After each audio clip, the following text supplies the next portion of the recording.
ಇನ್ನು ರಾಜ್ಯದ ಯಾವ್ಯಾವ ಜಿಲ್ಲೆಗಳಲ್ಲಿ ಹೇಗೆ ಮಳೆ ಆಗ್ತಾ ಇದೆ, ಯಾವ ಪರಿಸ್ಥಿತಿ ಇದೆ ಅನ್ನೋದನ್ನ ಕ್ವಿಕ್ ಆಗಿ ಜಿಲ್ಲಾವಾರು ನೋಡ್ತಾ ಹೋಗ್ಬಿಡೋಣ. ಚಿಕ್ಕಮಗಳೂರಿನಲ್ಲಿ ರಣಮಳೆಗೆ ಕಳಸಾ ತಾಲೂಕಿನಲ್ಲಿ ಅಲ್ಲೋಲ ಕಲ್ಲೋಲ ಸೃಷ್ಟಿಯಾಗಿದೆ.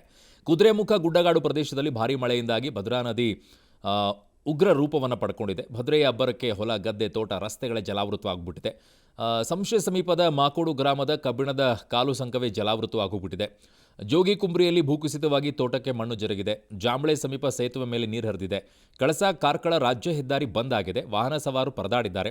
ಶೃಂಗೇರಿ ತಾಲೂಕಿನಲ್ಲಿ ಧಾರಾಕಾರ ಮಳೆ ಆಗಿದೆ. ತುಂಗಾ ನದಿ ಅಬ್ಬರಕ್ಕೆ ರಸ್ತೆಗಳು ಜಲಾವೃತವಾಗಿದೆ. ಶೃಂಗೇರಿ ದೇಗುಲದ ಪಾರ್ಕಿಂಗ್ ಲಾಟ್ಗೆ ಹೋಗುವ ರಸ್ತೆಯಲ್ಲಿ 3-4 ಅಡಿ ನೀರು ನಿಂತಿದೆ. ಕೆರೆಕಟ್ಟೆ ಭಾಗದಲ್ಲಿ ತುಂಗಾ ನದಿ ಅಪಾಯದ ಮಟ್ಟ ಮೀರಿ ಹರಿತಾ ಇದೆ. ಕಪ್ಪೆ ಶಂಕರನಾರಾಯಣ ದೇಗುಲ ಮುಳುಗಡೆಯಾಗಿದೆ. ಭಾರೀ ಮಳೆ ಹಿನ್ನೆಲೆಯಲ್ಲಿ ತುಂಗಭದ್ರಾ ಹೇಮಾವತಿ ನದಿಗೆ ಭಾರೀ ಪ್ರಮಾಣದ ನೀರು ಹರಿದು ಬರ್ತಾ ಇದೆ.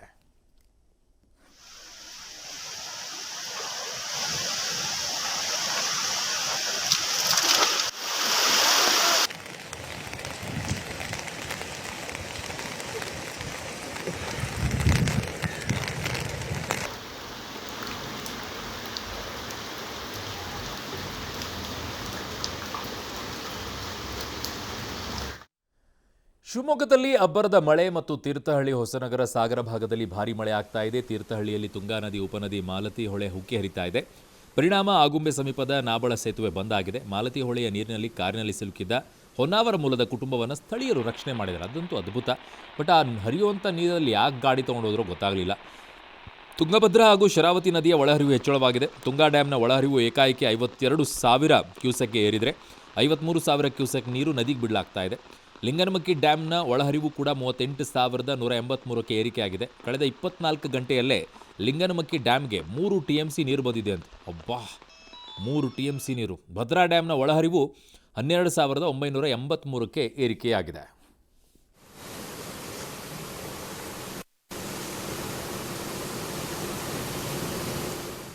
ಇನ್ನು ಉತ್ತರ ಕನ್ನಡ ಜಿಲ್ಲೆಗೆ ಹೋಗೋದಾದರೆ ಮಲೆನಾಡು ಭಾಗದಲ್ಲಿ ಈಗ 24 ಗಂಟೆಯಲ್ಲಿ ಭಾರೀ ಮಳೆ ಆಗಿದೆ. ಶಿರಸಿ ನಗರದಲ್ಲಿ ಅನಾಹುತವನ್ನೇ ಸೃಷ್ಟಿ ಮಾಡಿದೆ. ಮಲೆನಾಡು ಹೇಗಿದೆ ನೋಡಿ. ಮಳೆ ಅಬ್ಬರಕ್ಕೆ ಶಿರಸಿ ನಗರದ ಹೃದಯ ಭಾಗದ ಕೋಟೆಕೆರೆ ತುಂಬಿ ರಸ್ತೆಯ ಮೇಲೆ ನೀರು ಹರಿದು ವಾಹನ ಸಂಚಾರಕ್ಕೆ ಅಡ್ಡಿಯಾಗಿದೆ.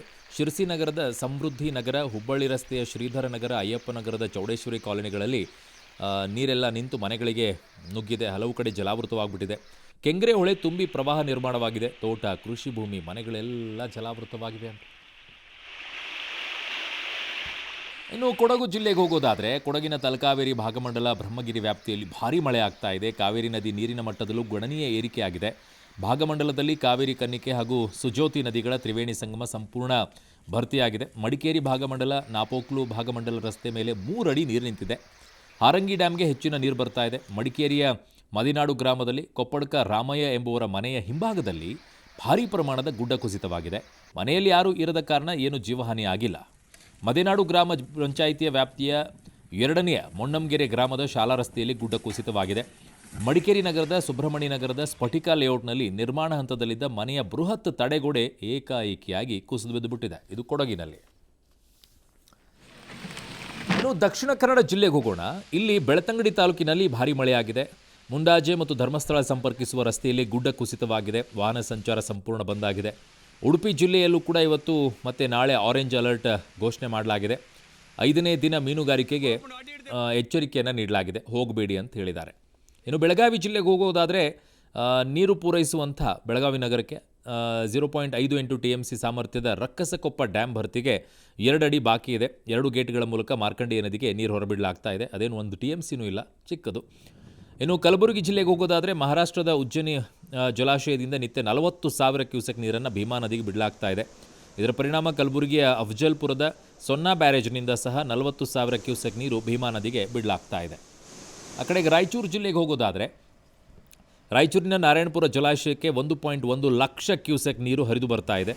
ಭರ್ತಿಗೆ ಕೇವಲ 4 TMC ಬಾಕಿ ಇದೆ. ಹಾಗಾಗಿ ಡ್ಯಾಮ್ನಿಂದ 1 ಲಕ್ಷ ಕ್ಯೂಸೆಕ್ ನೀರನ್ನು ಹೊರಬಿಡಲಾಗ್ತಾ ಇದೆ. ಕೃಷ್ಣಾ ನದಿ ಅಬ್ಬರಕ್ಕೆ ಕಾಡ್ಲೂರಿನಲ್ಲಿ ಉಪೇಂದ್ರ ತೀರ್ಥ ಕರಾರ್ಚಿತ ಪ್ರಾಣದೇವರ ದೇವಸ್ಥಾನ ಜಲಾವೃತವಾಗಿದೆ. ಲಿಂಗಸಗೂರಿನ ಶೀಲಹಳ್ಳಿ ಸೇತುವೆ ಮುಳುಗಡೆ ಹಂತದಲ್ಲಿದೆ. ಇಲ್ಲೆಲ್ಲ 1 TMC 1.5 TMC ಎಲ್ಲ ದೊಡ್ಡದಲ್ಲ. ಅದು 1.25 TMC ಆದ ನಂತರ ಪ್ರವಾಹದ ಸ್ಥಿತಿ ನಿರ್ಮಾಣ ಆಗುತ್ತೆ. ಇನ್ನು ಯಾದಗಿರಿಗೆ ಹೋಗೋಣ.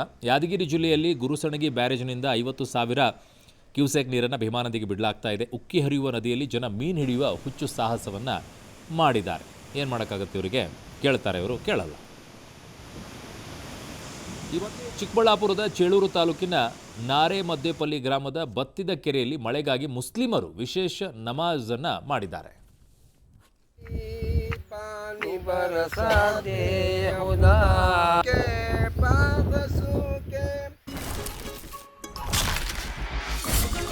ಸಾಂಪ್ರದಾಯಿಕ ರೆಸಿಪಿ, ಮತ್ತಷ್ಟು ಬೇಕೆನಿಸುವ ರುಚಿ. ಕೋಡುಬಳೆ ಅಂದ್ರೆ ಅಡುಕಲೆ.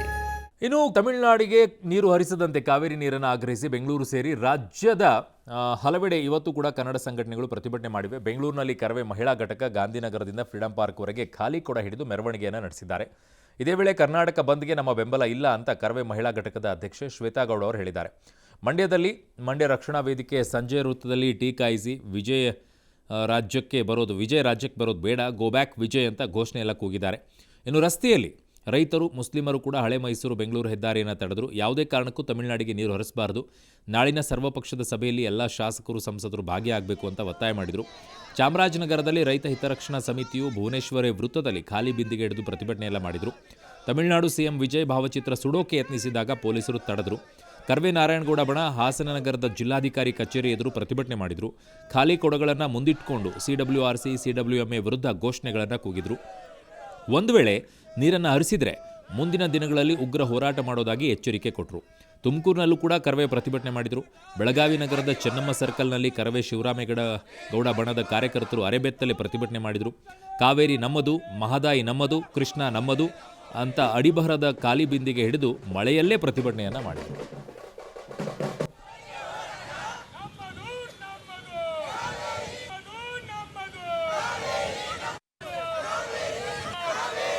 ಇನ್ನು ತಮಿಳುನಾಡಿಗೆ ಕಾವೇರಿ ನೀರು ಬಿಡುವ ವಿಚಾರದಲ್ಲಿ ರಾಜ್ಯಕ್ಕೆ ಹಿನ್ನಡೆಯಾದ ಹಿನ್ನೆಲೆಯಲ್ಲಿ ಸಿಎಂ DK ಶಿವಕುಮಾರ್ ನಾಳೆ ಸರ್ವಪಕ್ಷ ಸಭೆಯನ್ನು ಕರೆದಿದ್ದಾರೆ. ಸಭೆಯಲ್ಲಿ ಕಾವೇರಿ ಜಲ ನಿರ್ವಹಣಾ ಪ್ರಾಧಿಕಾರದ ನಿರ್ಣಯವನ್ನು ಪ್ರಶ್ನಿಸಿ ರಾಜ್ಯ ಸರ್ಕಾರ ಸುಪ್ರೀಂ ಕೋರ್ಟ್ ಮೊರೆ ಹೋಗುವ ಬಗ್ಗೆ ತೀರ್ಮಾನಿಸುವ ಸಾಧ್ಯತೆ ಇದೆ. ನಾಳೆ ಬೆಳಗ್ಗೆ 11 ಗಂಟೆಗೆ ಗೃಹ ಕಚೇರಿ ಕೃಷ್ಣಾದಲ್ಲಿ ಸರ್ವಪಕ್ಷ ಸಭೆ ಕರೆಯಲಾಗಿದೆ. ರಾಜ್ಯದಿಂದ ಆಯ್ಕೆಯಾಗಿರುವ ಕೇಂದ್ರ ಸಚಿವರು, ಕಾವೇರಿ ಕೊಳ್ಳದ ಸಂಸದರು, ಶಾಸಕರು, ಉಭಯ ಸದನಗಳ ನಾಯಕರು, ಮಾಜಿ ಮುಖ್ಯಮಂತ್ರಿಗಳನ್ನು ಸಭೆಗೆ ಆಹ್ವಾನಿಸಲಾಗಿದೆ. ಮುಂದಿನ ಹೋರಾಟವನ್ನು ಯಾವ ದಿಕ್ಕಿನಲ್ಲಿ ತೆಗೆದುಕೊಂಡು ಹೋಗಬೇಕು ಅಂತ ಸರ್ವಪಕ್ಷ ಸಭೆಯಲ್ಲಿ ನಿರ್ಧರಿಸಲಾಗುತ್ತೆ. ಇನ್ನು ಬಿಜೆಪಿ ನಾಯಕರು ಸರ್ವಪಕ್ಷ ಸಭೆಗೂ ಮುನ್ನ ಪ್ರತ್ಯೇಕ ಸಭೆ ನಡೆಸಲಿದ್ದಾರೆ. ಈ ಬಗ್ಗೆ ಸಿಎಂ DK ಶಿವಕುಮಾರ್ ಮಾತನಾಡಿ, ನೀರನ್ನು ನಾವೇನು ತಡೆ ಹಿಡಿಯೋಕ್ಕಾಗಲ್ಲ, ಸರ್ವಪಕ್ಷ ಸಭೆ ಕರೆಯೋಕೆ ಬಿಜೆಪಿಯವರೇ ಹೇಳಿದ್ದು. ಈಗ ಅವರು ಏನು ಮಾತನಾಡ್ತಾ ಇದ್ದಾರೆ ಮಾತನಾಡಲಿ ಅಂದರು. ಅವರೇ ಸಲಹೆ ಕೊಟ್ಟಿದ್ದು ಆಲ್ ಪಾರ್ಟಿ ಮೀಟಿಂಗ್ ಕರಿಬೇಕು ಅಂತ. ಆಗಲೇ ತಮಿಳುನಾಡವರು ಸುಪ್ರೀಂ ಕೋರ್ಟ್ ಹೋಗ್ಲಿಕ್ಕೆ ತಯಾರು ಮಾಡ್ಕೊಂಡಿದ್ದಾರೆ ಅಂತ ಹೇಳಿ ಇವತ್ತು ಸ್ಟೇಟ್ಮೆಂಟ್ ಕೂಡ ಕೊಟ್ಟಿದ್ದಾರೆ. ಆದ್ರೆ ಸಾಯಂಕಾಲದಷ್ಟೊತ್ತಿಗೆ ನೀರು ಒಂದು ಡ್ಯಾಮ್ ತುಂಬುವಂತ ಒಂದು ಪರಿಸ್ಥಿತಿ ಬಂದ್ಬಿಟ್ಟಿದೆ. ನೀರನ್ನು ನಾನು